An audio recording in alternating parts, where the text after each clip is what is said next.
Hello friends, welcome back to my channel NS English Academy. This is Sonia and in this video I will discuss major novelist and short story writer Anita Desai, to whom we study in Indian English literature. And guys, most important and major novelist हैं for UGC NET exam point of view, and इनके सभी works की chronology I will provide in this video, as well as all the important facts we will discuss regarding Anita Desai and his works. Okay, so stay tuned with me till my video end, because it will gives you detailed study about Anita Desai, right? So guys, if I talk about Anita Desai, so इनका जो birth year है 1937 and she's active now, alive, right? She was born on 24 June 1937 in Missouri, right? Next, her father is Bengali and mother was a German, right? ये German mother and Bengali father की daughter हैं. Basically just because of इनकी जो mother थी वो German language या German से belong करती थी, जर्मन लैंग्वेज को बहुत ज़्यादा इंपॉर्टेंस देती थी, and she is well in German language. So that's the reason basically she used to talk with her brother and sister in German language, right? She has good knowledge about this language. You guys can consider in your mind about Anita Desai, right? She has written 10 novels and many short stories and novels, both the things important for UGC NET exam point of view, right? She started writing prose at the age of 7. जब ये 7 साल की थी तभी से इन्होंने start कर दिया था prose लिखना. And if I talk about her stories were published in children's magazine. जो इनकी stories थी वो पहले children magazines में publish होती थी. And इनकी जो फर्स्ट स्टोरी है वो circus cat alley cat, this is the first story was published, जिसको जो पब्लिश हुई थी. This is the first story written by Anita Desai, circus cat alley cat, right? So guys, now discuss brief about her collection of stories for children, right? तो जो इनका collection था जिसमें इन्होंने चिल्ड्रन की स्टोरी से रिलेटेड लिखा था. So we have the peacock garden. Next, we have Cat on a Houseboat. Next, Village by the Sea. These three works, her collection of stories for children. Remember? And now I'm going to discuss novels by Anita Desai, right? So if I talk about the first and very first major novel written by Anita Desai, Cry the Peacock, which published 1963, right? Let's discuss brief about Cry the Peacock. This is the first novel, right? And the protagonist और heroine है इस novel की Maya. She is a spoiled daughter of a rich Brahmin की spoiled daughter है ये जो माया है इनकी शादी हो जाती है गौतम से, राइट? यहाँ पे मैंने प्लस से साइन बना रखा है, मैरिज टुगेदर. माया की शादी होती है गौतम से. अच्छा, गौतम जो होते हैं वो एक सेंसिटिव, इम्पोलाइट और एक इंटेलिजेंट एडवोकेट होते हैं. Remember? Next we have psychological dilemma हमको अनीता देसाई की मोस्ट ऑफ द नॉवेल्स में एज ए थीम देखने को मिलता है, क्योंकि इनकी जितनी भी नॉवेल्स होती हैं वो साइकोलॉजिकल डेलिमा से कंसर्न होती हैं, ठीक है? एंड सो गाइस, अगर मैं माया के चाइल्डहुड की बात करूँ, इस नॉवल के अंदर जो माया कैरेक्टर है, जो हीरोइन है, तो when she was a child an astrologer, जो एस्ट्रोलॉजर होते हैं, हैड प्रिडिक्ट, उन्होंने भविष्यवाणी की थी that after 4 years of her marriage, कि जब उनकी शादी के 4 साल बीत जाएंगे, शी और हर हस्बैंड वुड डाई, कि उनके हस्बैंड और उनकी डेथ हो जाएगी. ऐसा प्रोफेसी किया था आपका एस्ट्रोलॉजर ने. एंड जिस कारण से due to the fear she loses her balance of mind, इसकी वजह से माया अपने जो माइंड का बैलेंस है वो कहीं ना कहीं खो देती हैं. एंड काइंड ऑफ सिली हरकतें ये करने लगती हैं, सिली डीड्स ये अपनी लाइफ में करने लगती हैं. एंड उसकी वजह से क्या होता है, in this condition she kills her husband, ये अपने हस्बैंड को मार देती है. And so finally on the basis of this story, this novel described the psychological dilemma of Maya's inner psyche, right? So in this novel, this is the story about. So this is the brief overview I have given you. Hope this will be informative for you for your exam point of view. अगर आपको इतनी knowledge भी है about this particular novel, then this is the good to go. Okay, and remember कि ये अपने husband को मार देती है. She killed her husband just because of the mental dilemma जो इसके mind में चल रहा था, psychological जो एक disbalance हो चुका था just because of that astrologers की जो prophecy थी, तो उसकी वजह से सब कुछ यानी कि आप बोल सकते हैं जम्बल्ड अप हो गया था इसकी लाइफ में just because of that this happen. Okay, let's discuss another novel by the Anita Desai. Next guys we have voices in the city. This is the second novel written by Anita Desai. This is her second novel published in the year 1965. Remember the year I am just mentioning you in this novel, in this video, because most important आपको chronology में help करेगा. Okay, and this is the story about, इसके अंदर story है मिरोत, Monisha and Anita. ये लोग ये इन तीनों की इस नॉवल के अंदर novel describe the miserable condition. इन तीनों की मिजरेबल कंडीशन को डिस्क्राइब किया गया था. These three are the character, main characters आप मान के चलिए इस नॉवल के हैं. And through the personal diary of Monisha, जो मोनिशा की पर्सनल डायरी होती है, this one which reveals the mental state which proves fatal for her. इनके मेंटल स्टेट को उसमें सब कुछ रिवील होता है. इनके मेंटल स्टेट की सारी चीज़ें रिवील हो जाती हैं उस पर्सनल डायरी से मोनिशा की. एंड जो क्या होता है प्रूफ करती है फैटल फॉर हर, जो कि उसके लिए बहुत ही ज़्यादा क्या होता है, फैटल होता है, मीन्स घातक होता है. Right. So Anita Desai's lyrical novel इसको कंसिडर किया जाता है. वॉइसेस इन दिस सिटी जो है, I am just discuss, is consider to be an epic on Calcutta. इसको ऐसा माना जाता है कि this is the an epic on Calcutta, this novel. Okay, and this story based on the life of middle class. जो middle class के लोग हैं उनकी लाइफ पर बेस्ड है ये स्टोरी आपकी, voices in the city.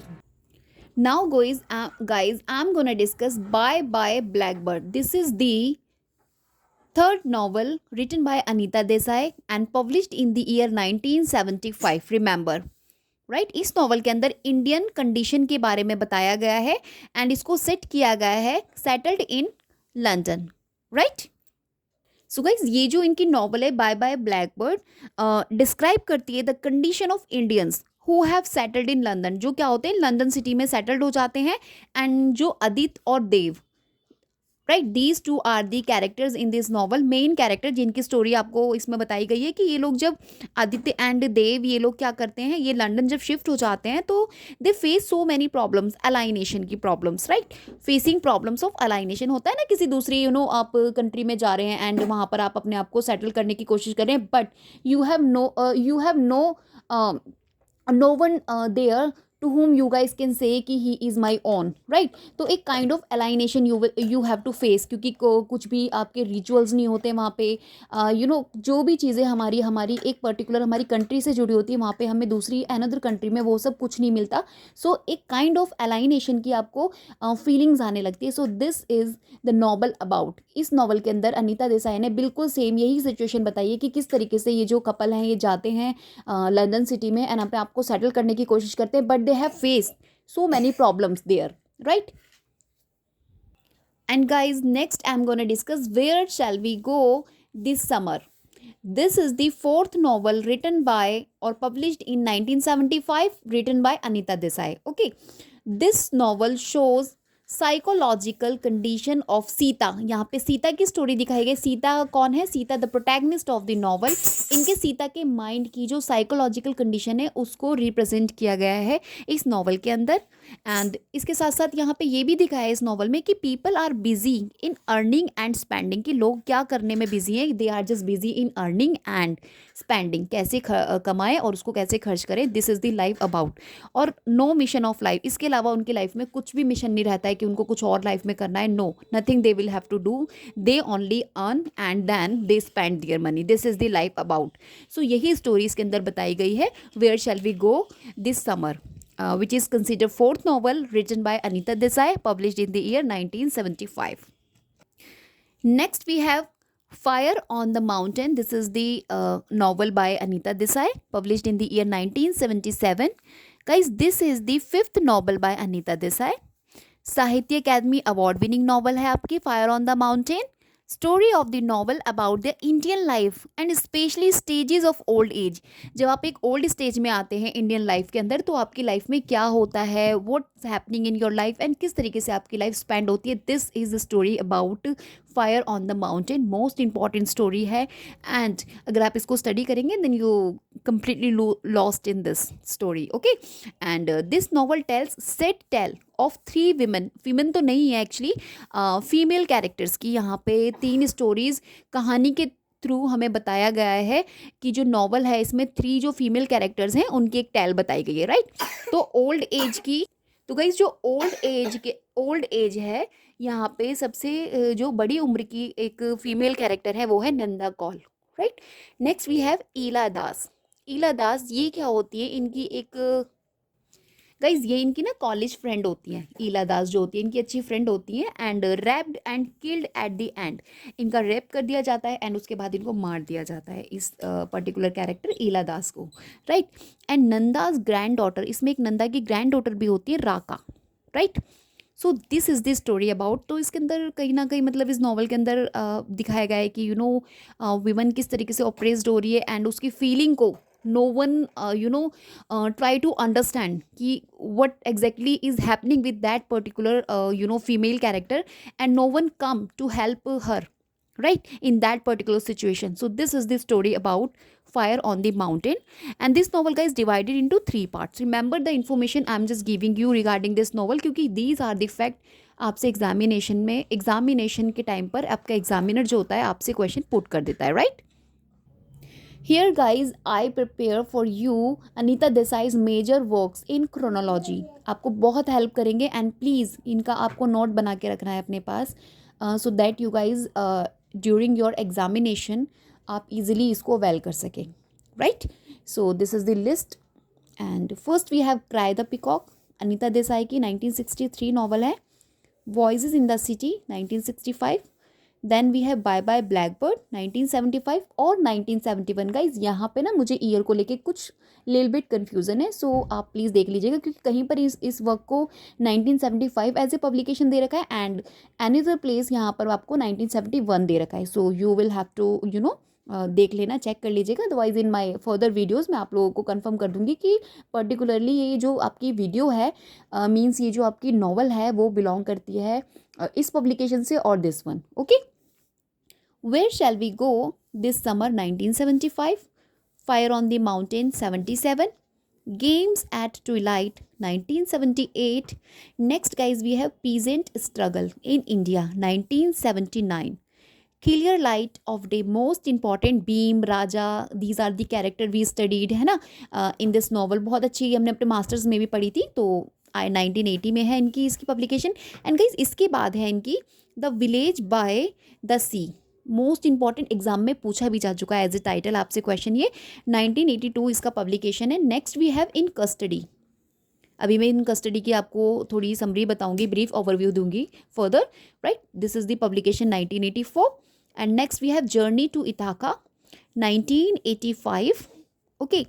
And scholar and gypsy, most important text written by Anita Desai 1996 इसकी पब्लिकेशन है। इसको भी गाइज आप अपने नोट्स में सिक्योर करके रखना।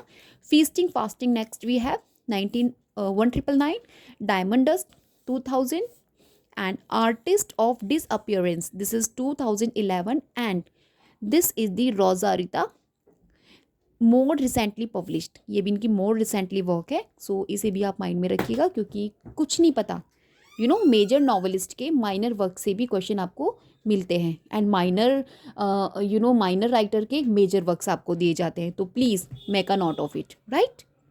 Guys let's discuss in custody, जो कि इनकी 1984 पब्लिकेशन मोस्ट इंपॉर्टेंट नॉवल है।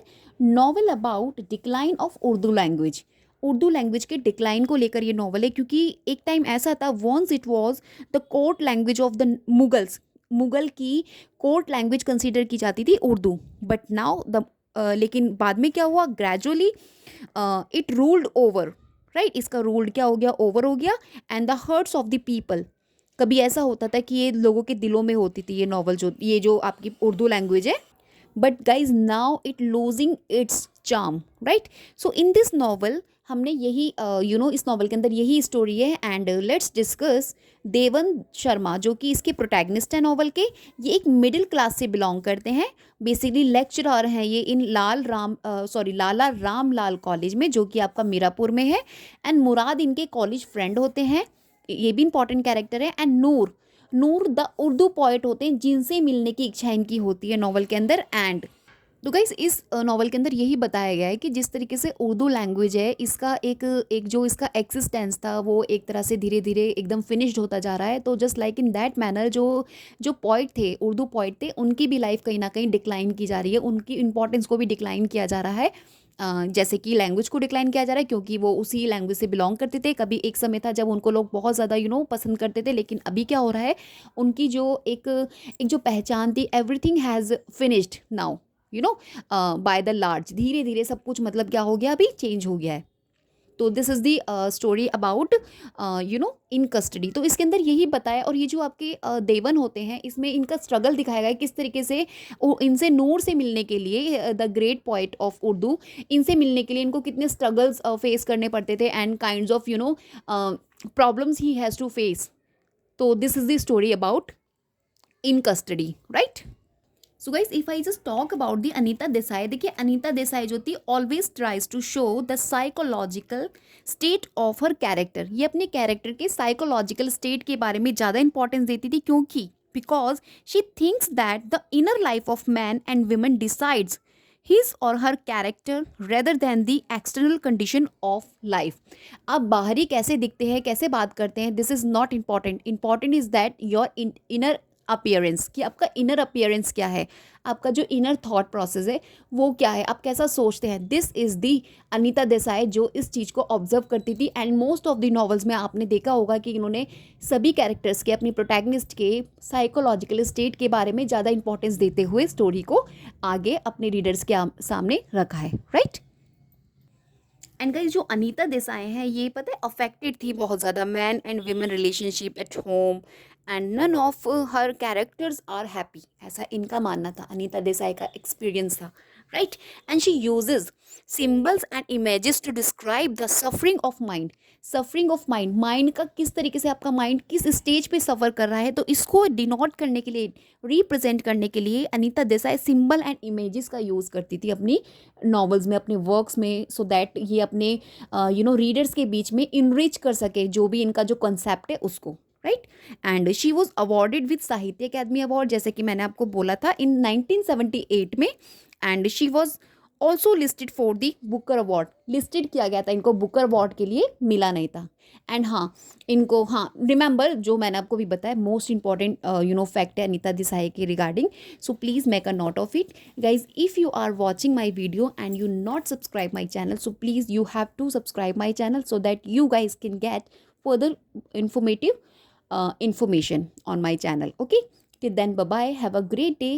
In next video मैं फिर से किसी और मेजर नॉवलिस्ट और राइटर के डिटेल्ड स्टडी लेकर आऊँगी for exam point of view. Well we are just preparing ourselves for the June UGC NET English exam 225, right? Bye bye, have a great day.